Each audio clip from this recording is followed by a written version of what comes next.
Sosok Teku Nasrullah, pakar hukum pidana, jadi sorotan karena memberikan tanggapan kontras dengan Elza Syarif terkait Hakim PK terpidana kasus Vina Cirebon.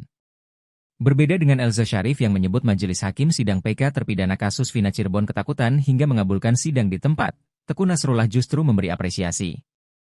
Teku Nasrullah menyebut proses peninjauan kembali sudah dilakukan secara maksimal oleh PN Cirebon. Padahal sebelumnya, Elza Syarif menuding Hakim PK ketakutan hingga mengabulkan sidang di tempat yang diajukan pemohon atau kuasa hukum terpidana kasus Vina Cirebon. Lantas, siapa sebenarnya Teku Nasrullah? Melansir dari Tribunes Wiki, Teku Nasrullah merupakan mantan dosen ahli pidana di Universitas Indonesia asal Aceh. Selepas jabatannya sebagai dosen, saat ini Teku Nasrullah aktif sebagai advokat di berbagai kasus hukum.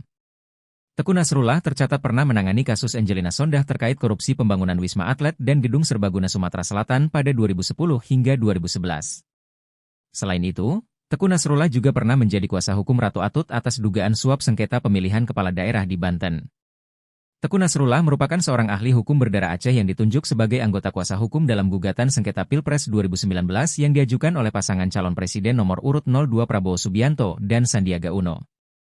Terbaru, Teku Nasrullah memberikan tanggapan mengenai pelaksanaan sidang di tempat peninjauan kembali terpidana kasus Vina Cirebon yang digelar pada Jumat, 27 September 2024. Berbeda dengan Elza Syarif yang menyebut majelis hakim sidang PK terpidana kasus Vina Cirebon ketakutan hingga mengabulkan sidang di tempat, Teku Nasrullah justru memberi apresiasi. Menurut akademisi asal Aceh ini, hal ini menunjukkan bahwa tingkat keseriusan dari hakim untuk kasus Vina Cirebon ini luar biasa. Nasrullah menegaskan untuk hakim PK tingkat Mahkamah Agung jangan sampai menunjuk hakim yang pernah menangani perkara ini, baik di tingkat pertama atau PN, banding, maupun kasasi. Hal ini, lanjut untuk menjaga independensi agar tidak tercemari hakim dengan opini sekarang dan hanya terjebak mempertahankan putusan sebelumnya. Lebih lanjut Nasrullah mengatakan, hakim itu bisa keliru, dan banyak putusan hakim yang keliru. Hal itu dinilai normal dan hukum sudah menyediakan sarana untuk memperbaiki. Download Tribun X sekarang, menghadirkan lokal menjadi Indonesia.